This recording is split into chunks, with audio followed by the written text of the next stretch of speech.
आऊज़ु बिल्लाहि मिनश्शैतानिर्रजीम बिस्मिल्लाहिर्रहमानिर्रहीम अस्सलामु अलैकुम वरहमतुल्लाहि वबरकातुहू। मेरा नाम मोहम्मद ज़ीशान खान है और आज हम इस वीडियो में क्लास 9th फ़िज़िक्स के पहले चैप्टर मोशन के बारे में बात करेंगे। तो क्या कहता है ये मोशन चैप्टर, आज हम इसमें डिस्कस करेंगे। इसकी कुछ टर्म्स, कुछ टॉपिक्स इसके डिस्कस करेंगे। सबसे पहले हम करेंगे डिस्कस मोशन क्या होता है, उसके बाद डिस्टेंस, उसके बाद डिस्प्लेसमेंट, उसके बाद स्केलर क्वांटिटी और वेक्टर क्वांटिटी। सबसे पहले हम क्या करेंगे, मोशन के बाद स्केलर और वेक्टर पढ़ेंगे, उसके बाद डिस्टेंस और डिस्प्लेसमेंट पढ़ेंगे। उससे पूरा अच्छी तरह समझ आ जाएगा। और लास्ट का जो आज इस लेक्चर का टॉपिक होगा वो होगा uniform and non uniform motion. तो चलते हैं मोशन की तरफ। मोशन क्या कहता है, पहले मैं डेफिनेशन लिखता हूँ। मैं बड़ा बड़ा लिख रहा हूँ ताकि आपको दिखे, वरना ब्लर आता है इस बोर्ड में। Motion is change in position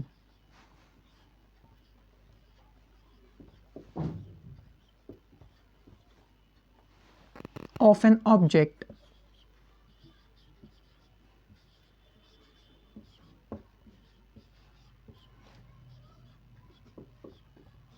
with respect to surroundings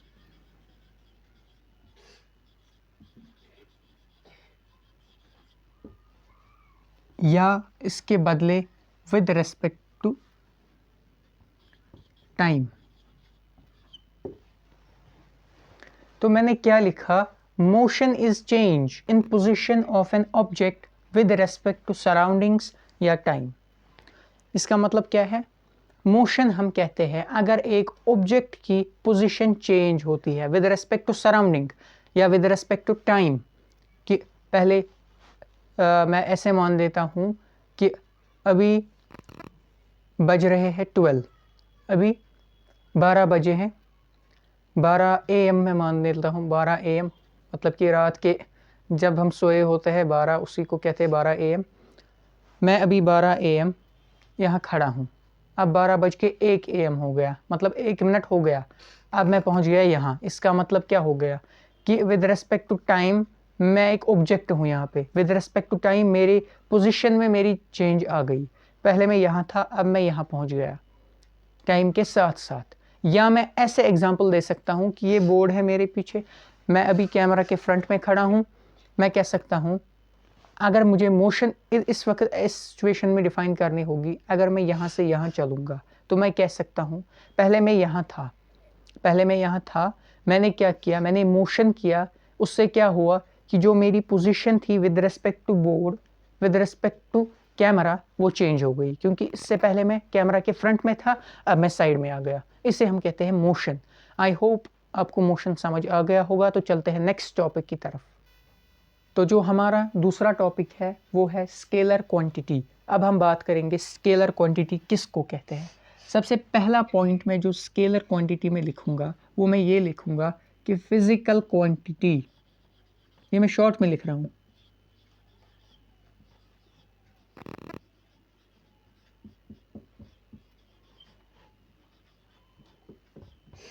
with only magnitude।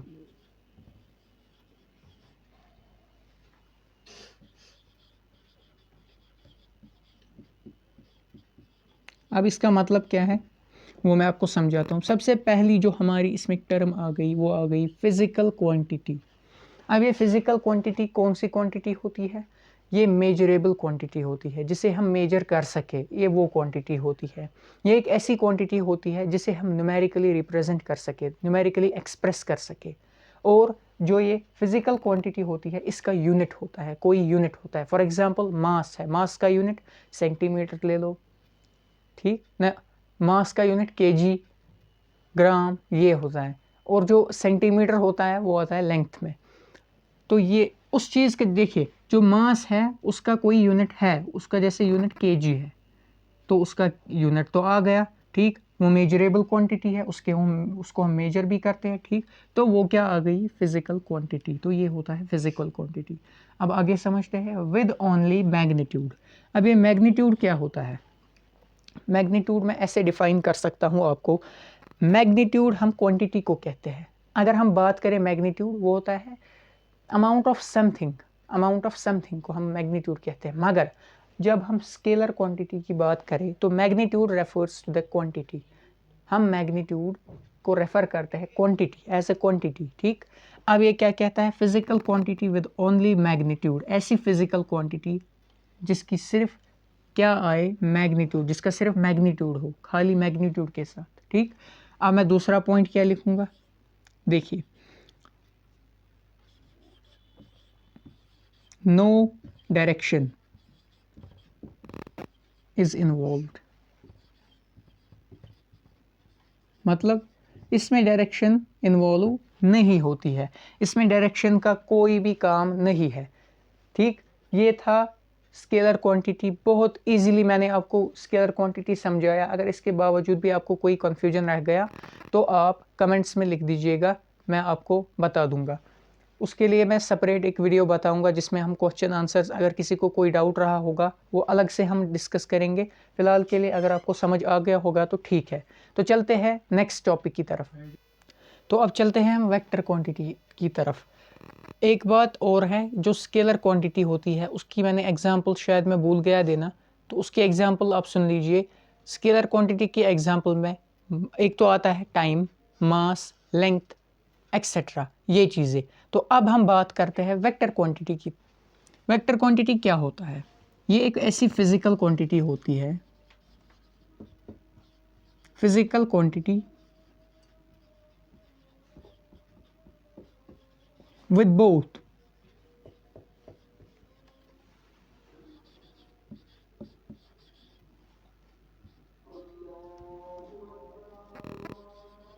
magnitude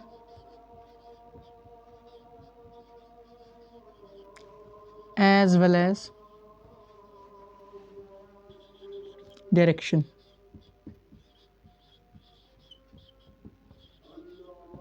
For example,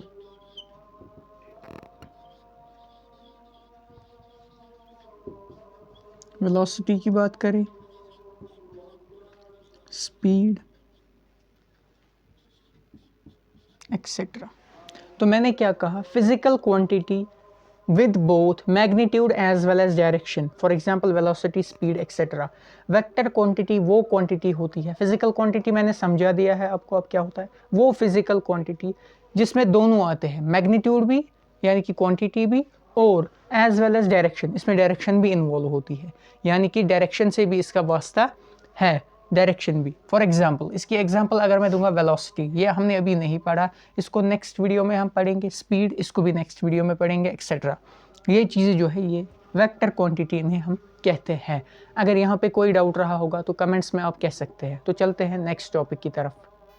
तो जो हमारा नेक्स्ट टॉपिक है वो है डिस्टेंस। तो डिस्टेंस क्या होता है, मैं इसको डिस्टेंस को ऐसे डिफाइन करूंगा। सबसे पहले मैं लिखता हूँ actual path length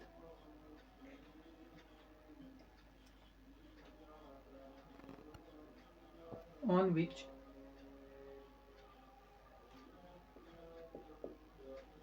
object travels।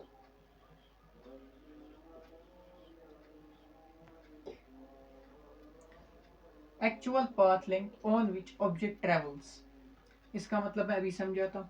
इसका और एक पॉइंट तब तक लिखता हूँ, सबसे पहले मैं ये लिखता हूँ, उसके बाद समझाऊंगा मैं आपको ताकि पूरा समझ आए।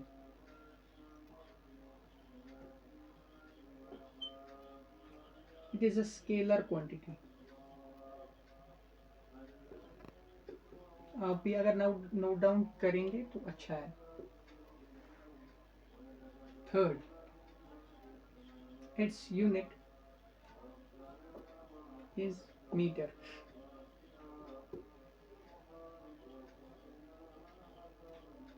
It is denoted by D। तो ये मैंने सिंपल शॉर्ट फॉर्म में लिख दिया है डिस्टेंस क्या होता है। सबसे पहले मैंने लिखा actual path length on which object travels. अब ये इसका मतलब क्या है, actual path length on which object travels, ये एक ऐसा पाथ होता है जिस पे ऑब्जेक्ट चलता है। मैं आपको ऐसे समझाऊंगा ये पॉइंट ए है, ये पॉइंट बी है।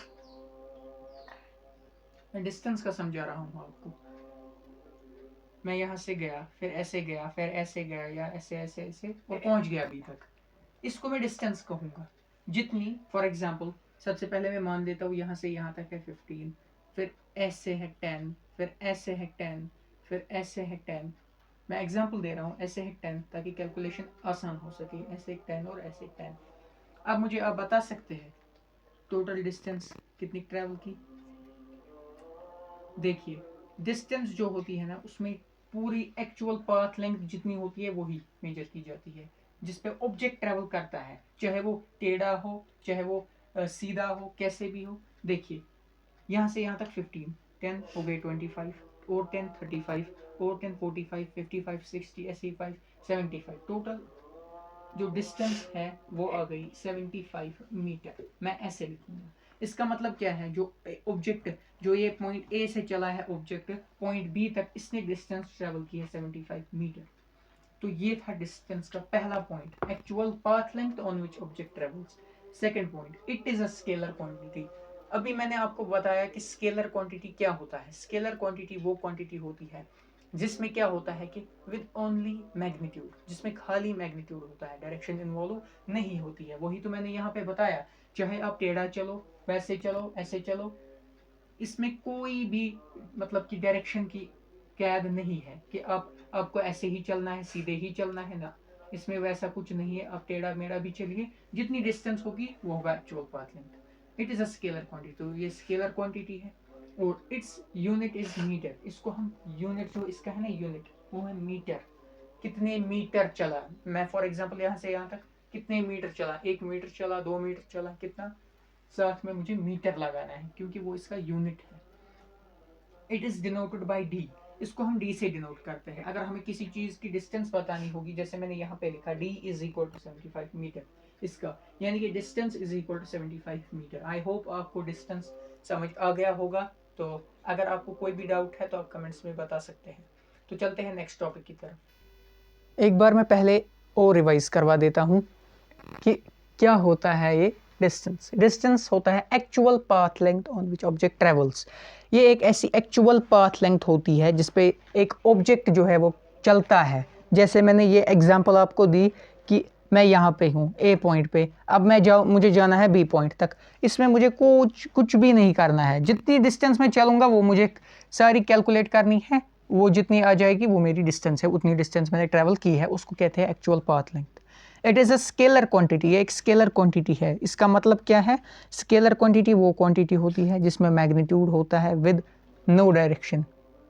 इसमें डायरेक्शन कोई इन्वॉल्व नहीं होता है। मतलब कि मैंने यहाँ पे डायरेक्शन का कोई ध्यान नहीं रखा है, मैं ऐसे चला, फिर ऐसे चला, फिर ऐसे चला, जैसे मर्जी वैसे, मगर बी तक पहुँच गया। इसको कहते हैं नो डायरेक्शन इन्वॉल्व। ठीक, अगर डायरेक्शन इन्वॉल्व होती तो जिस रास्ते से मुझे ये कहता उसी रास्ते से मुझे चलना था। Its unit is metre. इसका जो यूनिट है वो मीटर है। It is denoted by D. इसको हम डिनोट करते हैं डी से। अब आई होप समझ आ गया होगा। तो चलते हैं नेक्स्ट टॉपिक की तरफ। तो ये हमारा दूसरा टॉपिक है, जो कि है मतलब दूसरा नहीं है, अगला टॉपिक है डिस्प्लेसमेंट। डिस्टेंस के बाद अब डिस्प्लेसमेंट। होता क्या है ये डिस्प्लेसमेंट, जो देखते हैं आप डिस्प्लेसमेंट क्या होता है। Displacement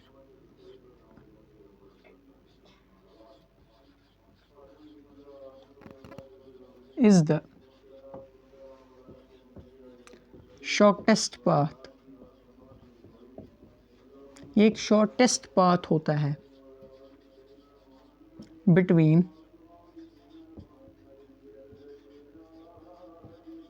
two points.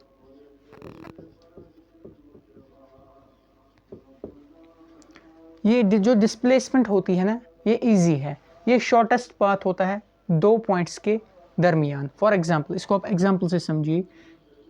ये ए पॉइंट, ये है बी पॉइंट। अब रास्ता क्या है, मैं ऐसे गया, फिर ऐसे गया, फिर ऐसे गया, फिर ऐसे गया और पहुंच गया यहाँ तक। क्या ये डिस्प्लेसमेंट है? ना। मैंने क्या कहा, displacement is the shortest path between two points. Shortest path, ये तो बड़ा लॉन्ग हो गया। अगर मुझे शॉर्टेस्ट पाथ देखना है, वो हो जाएगा स्ट्रेट लाइन। ये सबसे शॉर्टेस्ट पाथ होगा ए से बी तक पहुंचने का, इसी को हम डिस्प्लेसमेंट कहेंगे। जो ये डिस्प्लेसमेंट होती है, ये देखिए, ये हमेशा एक स्ट्रेट लाइन होती है, हमेशा एक स्ट्रेट लाइन होती है। अगर इसमें अब हम देखते हैं कि डायरेक्शन इन्वॉल्व हो रही है, क्योंकि ये हमेशा स्ट्रेट होती है, straight path, shortest path between 2 points, between initial and final point, तो हम कह सकते हैं it is a vector quantity.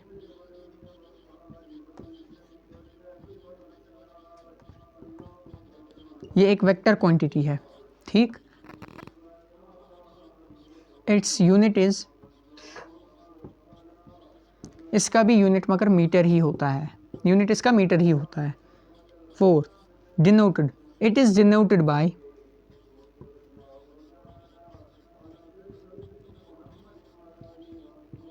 S, इसको हम एस से डिनोट करते हैं, यानी कि डिस्प्लेसमेंट कितनी हुई है। फॉर एग्जांपल मैं आपको दे देता हूँ यहाँ पे, यहाँ से जो ए से बी तक का शॉर्टेस्ट पाथ जो डिस्प्लेसमेंट है, इसको मैं मान लेता हूँ ये है 70 मीटर्स। अगर मुझे अब इसको लिखना होगा, मैं कैसे लिखूँगा, मैं ऐसे लिखूँगा, s is equal to 70 metres. I hope आपको ये समझ आ गया होगा कि इसको डिनोट करते हैं s से, यानी कि s is equal to 70 metres. जो ये शॉर्टेस्ट पाथ है ये हो जाएगा 70 मीटर्स, ठीक। ये था हमारा डिस्प्लेसमेंट का टॉपिक। आई होप आपको ये अच्छी तरह समझ आ गया होगा। तो चलते हैं लास्ट के 2 टॉपिक्स की तरफ, हम इनको कंबाइन में पढ़ेंगे। मेरा मतलब ये है कि मैं यहाँ से यूनिफॉर्म मोशन लिखूँगा और यहाँ से यूनिफॉर्म मोशन, ताकि, क्योंकि ये वीडियो वरना ज़्यादा लंबा हो जाएगा। तो चलते हैं नेक्स्ट टॉपिक की तरफ। तो चलिए स्टूडेंट्स, मैंने डेफिनेशंस पहले ही लिख के रखी है ताकि टाइम बचे, क्योंकि ये वीडियो ऑलरेडी लॉन्ग हो चुकी है। तो कोई बात नहीं, चलते हैं। अब मैंने क्या किया, अब मैंने जो यूनिफॉर्म मोशन और नॉन यूनिफॉर्म मोशन थे, मैंने एक साइड से यूनिफॉर्म लिखा, एक साइड से नॉन यूनिफॉर्म लिखा। तो चलिए समझते हैं क्या होता है। पहले समझते हैं यूनिफॉर्म मोशन। ये नाम से ही पता चल रहा है कि ये यूनिफॉर्म है। यूनिफॉर्म मतलब कि बराबर।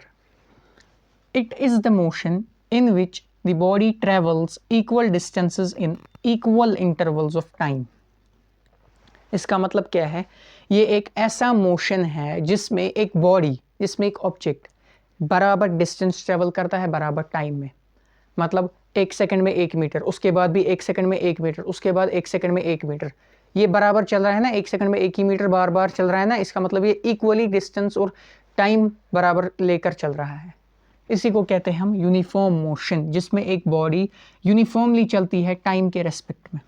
इसका अगर हम ग्राफ जो होता है डिस्टेंस टाइम ग्राफ, जिसे कहते हैं dt graph, distance time graph, उसको अगर हम देखेंगे तो उसमें एक स्ट्रेट लाइन बनती है, एक स्ट्रेट लाइन बनती है distance time graph of uniform motion में। अब इसका मतलब क्या है, डिस्टेंस जो है यहाँ से ऐसे मेजर होगी मीटर्स में, ठीक, और जो टाइम होगा वो ऐसे मेजर होगा सेकेंड्स में, ठीक। अब क्या होगा, 1 सेकंड में कितना, 1 मीटर, ये यहाँ पे मीटर है, 1 सेकंड में 1 मीटर, 2 सेकंड में 2 मीटर, 3 सेकंड में 3 मीटर। तो ये यूनिफॉर्मली चल रहा है। इसी का मतलब होता है equal distance in equal intervals of time. I hope ये समझ आ गया होगा। तो चलते हैं नॉन यूनिफॉर्म मोशन की तरफ। तो क्या होता है ये non uniform motion? It is the motion, ये ऐसा मोशन होता है इन विच, जिसमें the body travels unequal distances in equal intervals of time. ये एक ऐसा मोशन होता है जिसमें एक बॉडी चलती है, ट्रेवल करती है unequal distance in equal intervals of time. Time तो सेम ही रहेगा ना सबके लिए, टाइम तो किसी के लिए रुकता नहीं है, वो तो चलता रहता है। मगर जो एक डिस्टेंस है, जो एक ट्रैवलिंग स्पीड है इसकी, जो एक डिस्टेंस ट्रैवल कर रहा है, इसमें चेंज आ सकती है। अगर ये धीरे चलेगा, इसका मतलब स्पीड कम, तेज़ चलेगा तो ज़्यादा डिस्टेंस कवर कर पाएगा, ठीक। इसका जो ग्राफ बनता है वो ऐसा नहीं बनता है, 1 मिनट यहाँ पे गलती हो गई है। इसका जो ग्राफ बनता है वो ऐसा, कुछ ऐसा बनता है, मतलब कुछ भी टेढ़ी लाइन, मगर सीधी नहीं होनी चाहिए, क्योंकि सीधी में यूनिफॉर्म दिखेगा। देखिए इसमें क्या फ़र्क आ जाएगा, अब आपको अभी फ़र्क पता चल जाएगा। सबसे पहले टाइम सेकंड्स में डिनोट करते हैं और डिस्टेंस मीटर्स में। अब क्या हुआ, 1 सेकंड में इसने, चलो ठीक है मैंने मान लिया पहले 1 सेकंड में 1 मीटर डिस्टेंस इसने ट्रैवल की। फिर जब ये दूसरे सेकंड पे पहुंचा 2 तो यहाँ पे है, ठीक, 3 यहाँ पे। जब ये दूसरे सेकंड पे पहुंचा, इसने मगर 2.5 सेकंड में 2.5 हम इसको मानेंगे यहाँ पे, इस पॉइंट पे इसने 2.5 सेकंड्स में 2 मीटर की डिस्टेंस कवर की। अब इसने क्या किया, 3 पॉइंट मान देते हैं 2 मीटर, क्योंकि ये इससे आगे है। 3.2 मीटर्स 3.2 सेकंड्स में 3 मीटर डिस्टेंस ट्रैवल की। इसका मतलब ये यूनिफॉर्मली नहीं चला। पहले सेकंड में 1 मीटर चला, दूसरे सेकंड में दूसरे 2.5 सेकंड में 2.5 मीटर चला, 2 मीटर चला, या फिर उसके बाद 3.2 सेकंड्स में 3 मीटर चला। इसी का मतलब यानी कि ये यूनिफॉर्मली नहीं चला टाइम के साथ। इसी को हम नॉन यूनिफॉर्म मोशन कहते हैं। आई होप आपको आज का सेशन अच्छा लगा होगा। अगर कोई भी आपको डाउट, कन्फ्यूजन कुछ भी रहा होगा, आप कमेंट्स में बताइएगा, मैं उसको नए से दूसरे वीडियो में एक्सप्लेन कर दूँगा। आज के लिए बस इतना ही। अस्सलामु अलैकुम।